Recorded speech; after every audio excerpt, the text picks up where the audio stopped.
Hey everyone, welcome to Plants and Politics. I'm pretty excited about this. A civil lawsuit has been filed against Donald Trump and Rudy Giuliani, as well as the two far-right extremist groups known as the Proud Boys and the Oath Keepers. The legal action was filed jointly by the NAACP, as well as a civil rights law firm called Cohen, Milstein, Sellers and Toll, and the Mississippi Democratic House member, Benny Thompson. So the lawsuit alleges that Trump and the other defendants violated an 1871 statute known as the Ku Klux Klan Act. This prohibits any action that prevents Congress from discharging its duties, and it contains protections against conspiracies. So the statute was originally enacted as a result of violence and intimidation that was perpetrated by the KKK during Reconstruction, because their violence and intimidation prevented congressmen from doing their jobs, from doing their duty.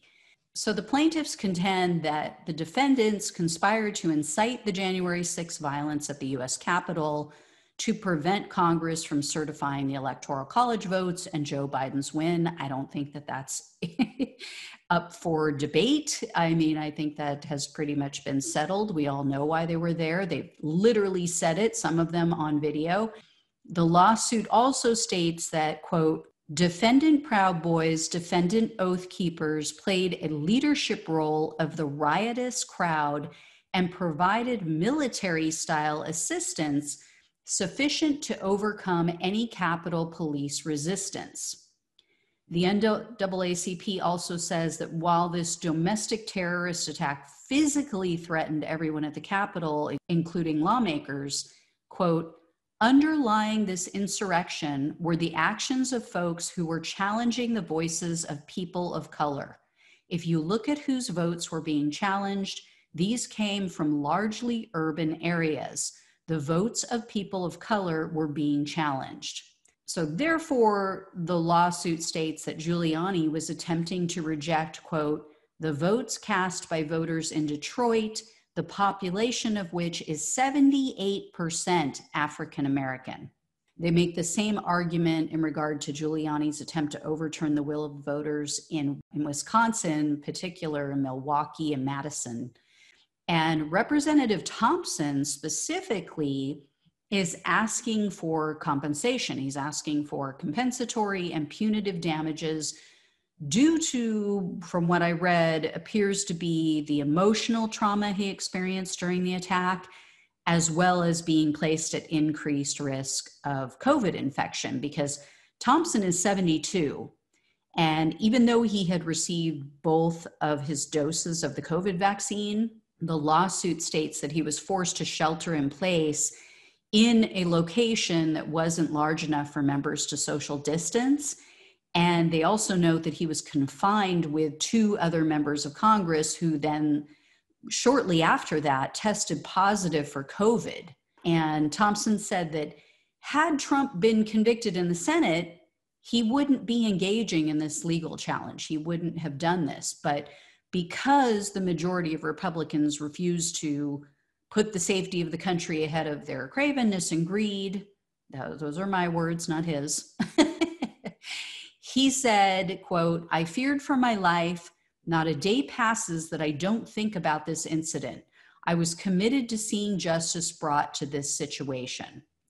And Thompson is not the only one. Other members of Congress are expected to join this lawsuit soon, including Hank Johnson of Georgia and Bonnie Watson Coleman of New Jersey. My hope is that even if they don't win, I just hope that every waking minute that he has and every dime he has is used to fight these lawsuits. He deserves more than anyone to be destitute and miserable. He has left so many others in this country in the same position, including people who, in good faith, did work for him over the course of decades, and he refused to pay them. And here's the thing. This is what I was thinking about, and I've been thinking about this for a while. Here's why this might actually bite Trump in the ass finally, or at least one of the lawsuits, if not many of the lawsuits, might actually take him down. Because as we all know, even though the majority of Republicans refuse to vote for conviction, and they appear to constantly be protecting him and running interference for him, we know they secretly loathe him. They want him out of the party and out of the picture. They only do it, they only cater to him and kiss his ass because of his voters, because they're afraid of his voters. They don't want to get primaried. They don't want to be attacked like the Capitol. I mean, literally, some of them are physically afraid. This means that Trump now has a huge target on his back, and Republicans are now going to join in with the Democrats in trying to shoot him. I don't mean that literally, I'm talking figuratively, of course. But even those who publicly support Trump, they're going to start becoming unnamed sources for news stories. I would almost guarantee it. They're going to start dishing the dirt on all of his dirty deeds, especially the things that he did while he was in office and how he let down the American people, how he screwed up the pandemic response. People like Nikki Haley, I wouldn't be surprised. I mean, Josh Hawley, Ted Cruz, anybody who has their eye on a 2024 run to be president, especially, they want Trump and his family out of the way. And they can't say it out loud, of course. They can't let their true feelings be known. But I guarantee that they and others like McConnell are going to be working behind the scenes to take him down. I wouldn't even be surprised if some of them started working with prosecutors and plaintiffs in the various cases that are going on. This is getting good. I think there's going to be a lot of unnamed sources all of a sudden coming out with stories that we've never heard before. All right. As always, thanks so much for watching and listening. Take care, and I'll talk with you soon.